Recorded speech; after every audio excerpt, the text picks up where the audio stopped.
Morning. So ito yung ating gagawing CR. So tinibag na ito. Kasi itong CR na to ay ililipat na para lumuwag ditong sa taas.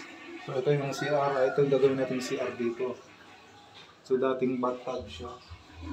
So ito yung magiging CR natin. Tapos nandito tayo ngayon sa labas. Ito titibagin na to. Yan. Titibagin na yan para dito magkakaroon tayo ng yung daanan sa baba. Dito na ilalagay. Paakyat. Para yung nasa gitna ay yun ay magiging office natin. Glass office. So abangan nyo para yung ating mga vlog para ma-update kayo. Don't forget to share sa mga gusto magpagawa ng mga bahay dyan. Repair renovation. Contact lang kayo. Ayan po. Yan. So malinis na siya. Ang ganda na. So yan po. Kaya God bless you. Shout out sa mga OFW.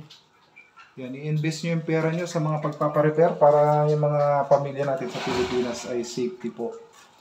Dahil ang ating pagtulong sa kapwa, sa ating kapamilya ay malaking bagay po yan para ma-motivate yung mga taga-Pilipinas na magtrabaho, magkaisa, magmahalan. Okay? Salamat po sa inyong lahat.